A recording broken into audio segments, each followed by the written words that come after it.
Reka tubahe ikaze mu kiganiro cy'uyu munsi, aho tugiye kurebera hamwe indwara yitwa gute.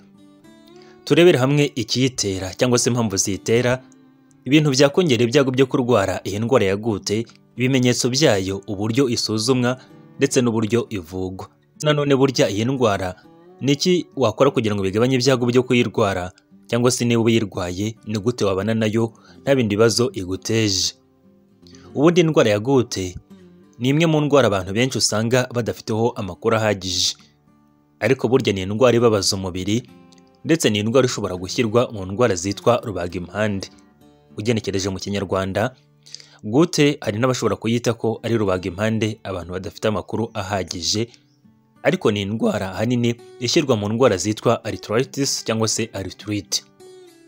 Muri kino kiganiro rero turaza kugisesengura, tuze kumenya amakuru ariyo kuri yo, ndetse nanone tuze no kurebera hamwe urasanga ari indwara buri wese ashobora kurwara, bitandukanye n'imyumvire abantu bagira ngo ni indwara y'abakire, ni indwara y'abantu banywa inzoga nyinshi, cyangwa se ni indwara y'abantu barya neza. Ahubwo ni indwara buri wese ashobora kurwara, ashobora guhura nayo, kandi uburyo bwo kuyirinda no kugabanya ibyago byo kuyirwara burahari, ndetse n'uburyo buzwi byagabanya ibyago byo kuyirwara. Turakubwira ibyo wakora.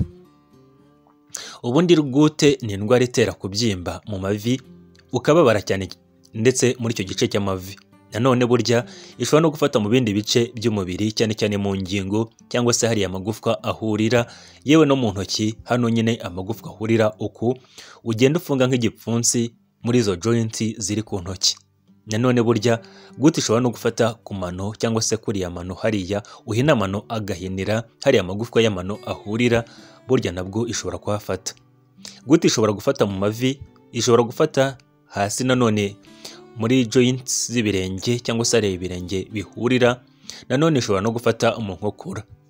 Ni indwara ishobora kugaragaza ibimenyetso mu buryo ku buryo umuntu mushobora no guhura no mu nzira ukamenya ko ayifite umwitegereje gusa, ukitegereza aho ngaho amagufwa ahurira. Iyo witegereje aho ngaho amagufwa ahurira cyangwa se muri joints, ubona habyimbye, kandi wanamubaza akakubwira ko hamubabaza cyane.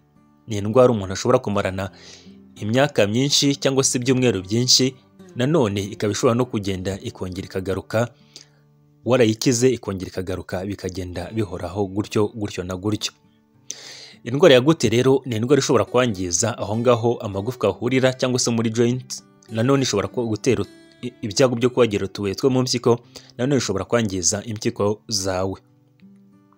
Ubundi kuva kera indwara ya gute yari izwi, cyane cyane nko mu bihugu bya Egypt cyangwa se mu Misiri, bari bazi gute bayita guta, ndetse nanone cyane cyane yakundaga kugaragara ku bantu bateye imbere, cyangwa se cyane cyane nk'abami, cyangwa se abantu bakunda kurya inyama cyane, cyangwa se bakunda kurya ibiryo bikomoka mu nyanja bizwi nka seafood, nanone abantu banywa inzoga nyinshi.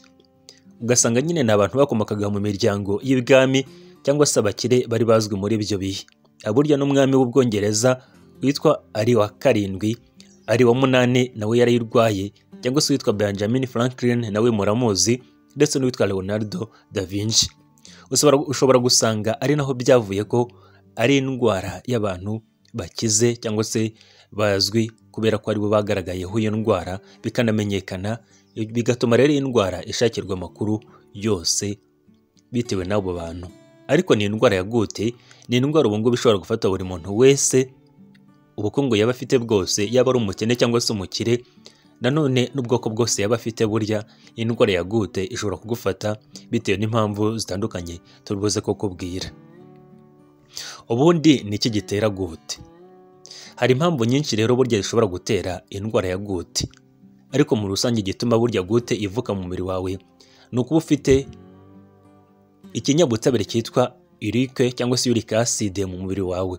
Muri make iyo kiri mu maraso cyitwa hyperuricinemia, kikaba rero ikinyabutabire cyitwa uric acid cyangwa se acide urique kiba kiri mu mubiri wawe mu maraso. Acide urique rero burya cyane cyane ikunda kuza ari nk'ikinyabutabire cyaturutse mu kuba umubiri wawe watunganyije ibyitwa pirine, cyangwa se kikaza ari nka produit cyangwa se products yakomotse ku kindi kinyabutabire cyitwa pirine, kikaba ari ikinyabutabire dushobora gusanga mu byo twariye cyane cyane nk'ibiribwa birimo amaporoteyine, aho twavuga nk'izo nyama, cyane cyane inyama zitukura, cyangwa se nanone umuntu unywa inzoga nyinshi. Nanone burya pirine, kino kinyabutabire cya pirine gishobora no gukomoka ku mikorere y'umubiri ubwacyo. Burya mu mubiri ubwacyo pirine ishobora kubonekamo. Mu buryo busanzwe rero burya acide urique iri mu mubiri, umubiri wacu ubasha kuyisohora binyuze mu nkari, cyangwa se impyiko zacu zikayitunganya ikaza gusohoka binyuze mu nkari. Ariko hari igihe umubiri wacu ukora pirine nyinshi, ugasanga nyine nanone ya acide urique bitumye yiyongera, ugasanga impyiko zacu ntabwo zishoboye kuyitunganya neza ngo ibashe yose gusohoka mu mubiri. Ibyo bigaterwa ahanini n'ibyo turya birimo nka poroteyine nyinshi, cyangwa se ziriya nyama zitukura nyinshi. Ndavuga nyine inyama zitukura nk'inyama z'inka. Iyo acide urique nyinshi iba nyinshi mu mubiri ku buryo impyiko zacu zidafite ubushobozi buhagije bwo kuyitunganya, ugasanga iragiye ikaba mu maraso nyinshi, aribyo bituma rero igenda kugenda yiteka, cyangwa se ikagenda yuzurana hahandi amagufwa ahurira hazwi nko muri joints. Ibyo rero bigatuma bibamo ibindi bibazo nyine, akaba ari gushobora no kurwara iyo ndwara ya gute ikagenda igaragara. Hari ibibazo byinshi cyangwa se hari impamvu nyinshi zishobora gutuma rero ugira acide urique nyinshi mu mubiri, cyane cyane wenda bitanaturutse ku kuba ari uburyo busanzwe bya kamere ya uruyifite mu mubiri. Impamvu ya mbere ni uko burya hari amafunguro urya akakongera ibyago byinshi byo kuba wagira acide urique nyinshi mu mubiri. Aho twabivuze, burya hari ibiribwa bibonekamo pirine. Twavuze ko pirine ari nayo ibyara ya acide urique. Ya acide urique rero akaba ari nayo burya itera gute, cyangwa se akaba ari gatuma gute yawe igaragara. Burya kurya inyama zitukura, aha twavuze nk'inyama z'inka, nanone kurya ibiribwa byinshi birimo amasukari menshi, cyane cyane byakorewe mu nganda, burya byongera acide urique mu mubiri wacu. Kunywa inzoga nyinshi, cyane cyane nk'inzoga nyine nk'izi nzoga z'amasipirits, izi tuzi zitwa spirit, burya ni inzoga mbi zishobora gutuma acide urique iba nyinshi mu mubiri. Ibyo bigatuma rero urwara gute. Kugira umubyibuho ukabije burya bikongera ibyago byo kuba wagira acide urique nyinshi mu mubiri, nanone ntibashe gusokeretswa cyangwa se kuba yasorwa ku bwinshi cyangwa se mu buryo buhagije, nabyo ikakongera ibyago byo kuba warwara gute.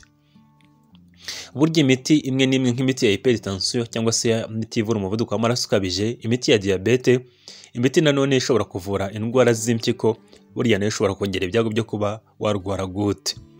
Imiti nanone imwe n'imwe nk'imiti ivura cyane cyane nk'imiti yitwa diuretics, ikaba ari imiti ishobora gutuma umuntu yihagarika cyane, cyangwa se umuntu uri ku miti ya aspirine, cyangwa se imiti nanone yitwa immunosuppressant. Ni imiti bakunda guha nko ku bantu babazwa impyiko cyangwa se bahinduriye impyiko. Nayo miti nayo ishobora gutuma acide urique iba nyinshi mu mubiri. Nanone burya kuba mu muryango hari umuntu wigeze kurwara iyi ndwara ya gute, bikongera ibyago byinshi byo kuba warwara iyi ndwara ya gute. Imyaka cyangwa se genda yawe, burya nabyo bikongera ibyago byinshi byo kuba warwara indwara ya gute. Burya gute ikunda kugaragara ku bagabo cyane kurusha abagore, ndetse no ku bantu bakuze nanone kurusha abakiri bato. Reka turebere hamwe rero ibimenyetso by'indwara ya gute. Hari ibimenyetso byakubwira ko ushobora kuba ufite iyi ndwara ya gute cyangwa se uyirwaye. Ikimenyetso cya mbere ni ukuba hahandi amagufwa ahurira, cyane cyane nko mu mavi, hakubabaza cyane. Uzagira ububabare bukabije ku buryo bushobora no kumanuka ukumva buri kwiradiya bukagera mu bice by'amano. Nanone ugasanga ububabare bukabije, cyane cyane ugasanga ni bwinshi cyane ku buryo butihanganirwa. Nanone ugira ibibazo byo kubyimba ahandi gute yafashe, cyane cyane nk'aho amagufwa ahurira, haba ku ntoki, ku birenge, cyangwa se nanone hano mu nkokora, cyangwa se mu mavi, ugasanga harabyimbye kandi harabyimbye cyane. Uzumva nanone wahakoraho ukumva hameze nk'ari warm, hakundi nyine wumva hasa naho hyuhiranye ariko mu buryo budakabije. Nanone usanga kurambura cya gice, urabona nko kurambura amavi arambuka kuri dogere 180, uzasanga atakirambuka muri izo dogere, usange kurambura bigenda bigorana nk'uko waharamburaga mbere. Uzasa naho hazaba hameze nk'ari stiff, cyangwa se hasa naho hagagaye, ndetse nanone na mobility yaho yaragabanutse, cyangwa se range of motion yaho yaragabanutse. Gute rero ni indwara ishobora kugaragaza ibimenyetso mu minsi mike, ugasanga cyangwa se ibyumweru runaka, ugasanga hakurikiyeho igihe runaka usa naho worohewe cyangwa se yaroroshye, ariko ntabwo burya iba igiye cyangwa se ikize, ahubwo birongera bikagaruka noneho ikaza imara igihe kirekire yarabaye nka koronike. Ni gute rero indwara ya gute isuzumwa? Hari uburyo butandukanye burya indwara ya gute ishobora gusuzumwa. Hari gukorerwa ibizamini bya laboratwari, hari no gukoreshwa ibizamini byo gufotorwa mu cyuma. Nanone burya butegereje umuntu ushobora kumenya ko afite indwara ya gute. Ikintu cya mbere burya ni ukubanza witegereza umuntu, ukabwira na muganga ibimenyetso byawe, ukanamubwira n'uburyo ubayeho.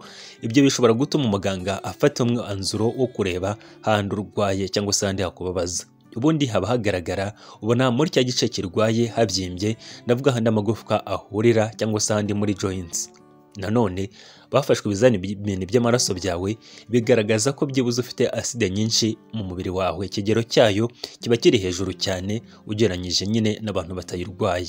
Muri make mu maraso nabwo ushobora kumenyeraho ko umuntu afite gute cyangwa se afite ibyago byinshi byo kuyirwara. Nanone burya ushobora gukoresha ibizamini nka X-ray, ultrasound cyangwa se nanone na CT scan. Ibyo nabyo bikaba bishobora kugaragaza ibyitwa uric crystals. Natwo ni ibinyabutabire, twabigereranya nk'ibinyabutabire nabyo biba biri mu mubiri wawe mu gihe urwaye indwara ya gute. Muri rusange rero reka turebere hamwe nanone uburyo gute ivurwa cyangwa se uburyo bayivura. Burya indwara ya gute hari uburyo butandukanye cyangwa se hari approach yo kuyivura mu buryo butandukanye. Ushobora gukoresha imiti, ushobora gukoresha lifestyle, ndetse ushobora no gukoresha ubundi buryo butandukanye tugiye kukubwira. Muri rusange burya umuntu ufite indwara ya gute bamuha imiti ishobora kubyimbura cyangwa se ishobora gutuma umuntu abyimbuka, cyane cyane nk'umuti witwa ibuprofen cyangwa se naproxen cyangwa se diclofenac. Burya ni imiti ishobora koroshya buno bubabare bwa gute, ndetse ikaba ishobora no gutuma habyimbuka. Hari undi muti witwa colchicine, ukaba ari umuti ushobora gukoreshwa mu kuvura indwara ya gute, ariko nanone ushobora gutera ibindi bibazo birimo nko kuba wagira iseseme cyangwa se ukagutera diyare. Ushobora guhabwa imiti y'ama corticosteroid, ikaba ari imiti ishobora guhabwa mu kanwa ariyo kunywa cyangwa se ari inshinge. Nayo ikaba ishobora kuvura indwara ya gute, ikakuvura ibibazo bya inflammation kwa kundi wabyimbiwe, cyane cyane igakunda guhabwa nko ku bantu batari gufata imiti ya ibuprofen cyangwa se batahawe ibuprofen cyangwa se uyu muti witwa colchicine. Nanone hari indi miti nanone ushobora guhabwa igabanya ya acide irike mu mubiri wacu cyangwa se ya uric acid iri mu mubiri. Harimo nk'umuti witwa xanthine oxidase inhibitors. Cyane cyane muri ubu bwoko bw'imiti hari nk'uwitwa allopurinol cyangwa se febuxostat, ukaba ari umuti ukoreshwa mu kugabanya ya acide irike iri mu mubiri wacu. Nanone hari ubwoko bw'imiti nanone yitwa uricosuric agents. Nanone ikaba ari ubwoko bw'imiti butandukanye bushobora gutuma umubiri wacu, cyane cyane binyuze mu mpyiko, ushobora gusohora ya acide irike nyinshi iri mu mubiri. Ariko hano ubanza bapima impyiko zawe bakareba ko zikora neza. Nanone wigishwa mu guhindura uburyo urya cyangwa se imirire yawe, kuyihindura ukabasha kuyisanisha n'ibi tugiye kukubwira. Ugabanya kurya ibiribwa birimo pirine, twavuze nk'inyama zitukura, inzoga ndetse n'ibindi nanone birimo pirine nyinshi. Nanone burya ugabanya inzoga wanywaga, burya nabyo ni ingenzi, bishobora gutuma ubasha gukira iyi ndwara ya gute. Nanone burya ni byiza kunywa amazi ahagije, kuko nabyo bizagufasha mu guhangana n'iyi ndwara ya gute. Nanone burya ni byiza kugenzura ibiro byawe, ukirinda umubyibuho ukabije cyangwa se niba ufite ukawugabanya. Ni byiza gukora siporo, bituma umubiri wawe wongera gukora neza, ndetse na ya mavi uwo yagize mu kutarambuka neza bikongera ikarambuka neza, ukongera ukagenda neza. Hari ibintu rero wakora ukirinda cyangwa se ukagabanya ibyago byo kurwara gute. Ibintu bya mbere burya, ikintu cya mbere wakora ni uko burya ukwiye kurya ibiryo wahisemo, ukibanda ku biribwa birimo imboga n'imbuto, ukagabanya kurya inyama zitukura. Nanone ukirinda kurya ibiryo cyangwa se kunywa inzoga nyinshi. Ni byiza kunywa amazi ahagije, ahubwo ukagabanya za nzoga ukinywera amazi mu buryo busanzwe, kubera ko yunganira impyiko, bigatuma impyiko zacu zisohora ya acide irike nyinshi mu mubiri. Ni byiza kubungabunga ibiro byawe, ukirinda umubyibuho ukabije, Nanone ni byiza gufata imiti yo kwa muganga mu gihe usanzwe uyiriho cyangwa se mu gihe usanzwe uri ku miti ukayifata neza, kandi ukabanza wayiganirizaho umuganga wawe ukareba ko idatera cyangwa se kongera ibyago byo kuba warwara iyi ndwara. Mu gihe usanzwe ufite gute ni byiza gukurikiza inama z'abaganga kandi ukanywa imiti mu buryo busanzwe. Muri rusange indwara ya gute ni indwara mbi ndetse ishobora gutuma ushobora no kuba impyiko zawe zakwangirika cyangwa se zikarwara. Mu gihe rero usanzwe ufite uburwayi bwa gute, hari uburyo ukwiye kubaho ndetse n'ibyo ukwiye kwitondera n'ibyo ukwiye gukurikiza kugira ngo ubane nabwo kandi nta kindi kibazo buguteje. Ikintu cya mbere ni uko buryo ukwiye gushaka amakuru yose ahagije kuri gute. Burya ni byiza kumenya amakuru y'uburwayi ufite ndetse nanone ukamenya ibyo wakora kugira ngo ubane nabwo nta kindi kibazo buguteje.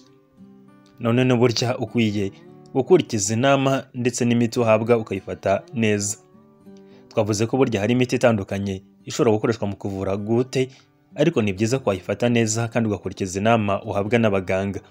Nanone burya ni byiza gukoresha check up ndetse nanone ukabasha kwitabira cyangwa se gukurikiza randevu uhabwa no kwa muganga. Nanone niba usanzwe ufite gute ni byiza kwita ku mafunguro yawe. Burya amafunguro ni kimwe mu bintu twavuze ko bitera gute cyangwa se bituma gute izamuka ikakwibasira. Ni byiza rero kugenzura amafunguro yawe, bya biribwa bigutera ibyago byo kurwara gute ukabigabanya. Nanone niba usanzwe ufite gute ni byiza gukora siporo. Burya ushobora gukora siporo zoroheje nko koga, gutwara igare, kugenda n'amaguru ndetse n'izindi kugira ngo ingingo zawe zibashe kurambuka zinakore neza. Ibyo bikaba ari ingenzi cyane kuko bituma ubana n'iyi gute nta kibazo iguteje. Nanone burya ushobora gushaka abandi bantu bafite uburwayi nk'ubwawe mukazajya muganira, mukungurirana mu bitekerezo kandi mugafashanya kwiyakira ndetse no kwakira ubwo burwayi. Ubundi gute ni indwara iri complex, ni indwara ishobora gutera kubabara, ikagutera ibibazo bitandukanye, kandi nanone ugasanga ni indwara ishobora gutuma hari ibintu bimwe bimwe wigomwa mu buzima bwawe nko kunywa inzoga, kurya ibiryo birimo inyama zitukura nyinshi ndetse n'ibindi. Kubera ko twabonye ko hari ibiribwa bikongera ibyago byinshi byo kurwara iyi ndwara ya gute. Iyi ndwara ya gute kandi ni indwara izatuma ubasha kuba ku miti igihe kirekire igabanya ububabare ndetse n'indi miti nanone iyivura. Usanga nyine ishobora kukugora cyangwa se ugasanga ubaye nkaho ubangamiwe, ntabwo ari indwara uhita ukira ako kanya. Muri rusange rero ibyo ni bimwe mu bintu bishobora gutuma ubana na gute, nanone nta kindi kibazo guteje. Muri rusange rero gute ni uko nguko ibyayo biteye. Ufite igitekerezo cyangwa se ikibazo wifuza kubaza naho udasobanukiwe neza, wabyandika muri comment. Nanone aribwo bwa mbere ugeze kuri channel wakora subscribe.